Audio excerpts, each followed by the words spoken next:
Welcome to the new lecture. Next theory of exchange rate है international Fisher effect.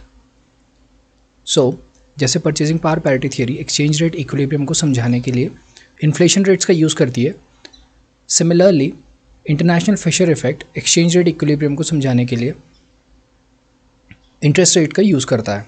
International Fisher effect theory कहती है कि spot rate में over time जो change आता है उसको दो कंट्रीज़ के बीच के इंटरेस्ट रेट के डिफरेंशियल से कैलकुलेट किया जा सकता है. नेक्स्ट कुछ न्यूमेरिकल प्रॉब्लम्स देखते हैं.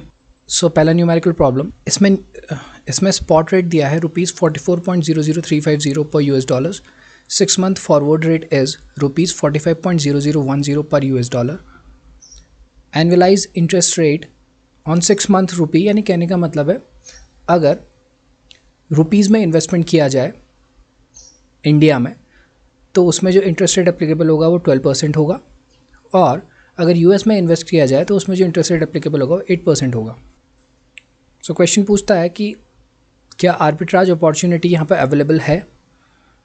इसको देखते हैं. इसमें दे रखा है current exchange rate between country A and B, that is ₹44.00350 पर $. Forward exchange rate is ₹45.0010 per $. Interest in country is 12%, interest in country B is 8%. So interest rate parity theory के हिसाब से हमने देखा था कि जहाँ पे नो आर्बिट्राज कंडीशन होती है वहाँ पर ये इक्वेशन प्रिवेल करती है. ये इक्वेशन क्या है? 1+IA upon 1+IB is equals to FAB upon SAB. So इस इक्वेशन में ये ऊपर दी हुई वैल्यूज़ को हम प्लग करेंगे और LHS और RHS को सेपरेटली कैलकुलेट करेंगे. सो LHS को जब हम कैलकुलेट करते हैं तो वैल्यू आती है 1.037 एंड RHS को जब हम कैलकुलेट करते हैं तो वैल्यू आती है 1.0227. तो इस केस में LHS और RHS इक्वल नहीं है, तो इसका मतलब आर्बिट्राज की पॉसिबिलिटी है. अब अगर इस डायग्राम से देखें तो हम यहाँ देख सकते हैं अगर किसी इन्वेस्टर के पास इनिशियली 10,000 रुपीज़ हैं और उनको इंडिया में इन्वेस्ट करता है eight 12% per annum for 6 months, तो उसको जो 6 महीने के बाद में रिजल्टेंट अमाउंट मिलता है वो आता है 10,600. अभी 10,600 कैसे आया? यह आया 10,000 इंटू 1.06, यानी एक साल का इंटरेस्ट रेट 12% है तो 6 महीने के लिए 6% होगा.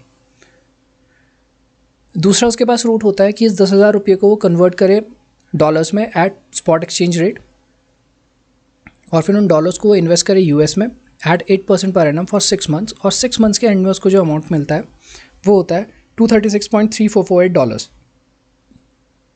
अब इस अमाउंट को वो फॉरवर्ड कॉन्ट्रैक्ट को एक्सरसाइज करते हुए कन्वर्ट करेगा रुपीज़ में. सो कन्वर्जन के बाद जो अमाउंट आता है वो होता है 10,635.7523 रुपीज़. तो यहाँ पर से हम देख सकते हैं कि जो रूट है डॉलर में कन्वर्ट करके फिर US डॉलर्स में डिपॉजिट करने की एट 8%, उससे जो रिटर्न्स आते हैं वो ज़्यादा होते हैं in comparison to directly India में इन्वेस्ट करने से. तो इसका मतलब उसकी जो स्ट्रैटेजी होगी वो ये होगी कि वो इंडिया में मनी बोरो करेगा इन फॉर्म ऑफ रुपीज़ और उनको कन्वर्ट करेगा स्पॉट एक्सचेंज रेट से US डॉलर्स में, फिर उनको US में इन्वेस्ट करेगा एट 8%, और at the end of the period और at the end of 6 months वो उसको कन्वर्ट करेगा रुपीज़ में by exercising forward contract. So उसकी स्ट्रैटेजी कुछ ऐसी रहेगी, वो बोरो करेगा 10,000 रुपीज़ इंडिया में at 12% per annum for 6 months. After 6 months उसे जो अमाउंट पे करना पड़ेगा वो होगा 10,600 रुपीज़. वो एक 6 मंथ फॉरवर्ड कॉन्ट्रैक्ट परचेज करेगा डॉलर्स को रुपीज़ में एक्सचेंज करने के लिए. वो इस अमाउंट को 10,000 रुपीज़ को कन्वर्ट करेगा US डॉलर्स में एट स्पॉट एक्सचेंज रेट, जिसकी वैल्यू आएगी $227.2546, और इस अमाउंट को वो इन्वेस्ट कर देगा एट 8% पर एनम फॉर 6 मंथ्स, और 6 महीने के बाद उसको जो अमाउंट रियलाइज़ होगा वो होगा $236.3448. इस अमाउंट को वो कन्वर्ट करेगा using forward contract into rupees. तो अमाउंट जो उसको इन रुपीज़ रियलाइज़ होगा eight the end of 6 month by investing in the US वो होगा 10,635.7523 रुपीज़. अब उसने 6 महीने के बाद जो पेमेंट करना है वो है ₹10,600, एंड जो उसको 6 महीने के बाद अमाउंट रियलाइज़ होता है वो है ₹10,635.7523. तो उसका नेट प्रॉफिट जो आएगा वो आएगा ₹35.7523। सिमिलर टाइप का सेकंड क्वेश्चन हम देखते हैं। इसमें स्पॉट रेट दे रखा है 6 फ्रेंच फ्रैंक पर US dollar. 6 month forward rate is 6.0020 French franc per US dollar. Annualized interest rate on 6 month US dollar is 5% and annualized interest rate on 6 month French franc is 8%. इस case में हम जब interest rate parity theory का use करके LHS and RHS calculate करते हैं last question की तरह। सो LHS की वैल्यू आती है 1.0286 एंड RHS की वैल्यू आती है 1.0003। तो यहाँ पर LHS और RHS इक्वल नहीं है, जिस वजह से आर्बिट्राज की अपॉर्चुनिटी एग्जिस्ट करती है। अब देखते हैं कि इसकी स्ट्रैटेजी क्या रहेगी। मान लेते हैं इनिशियली इन्वेस्टर के पास 10,000 फ्रेंच फ्रैंक है।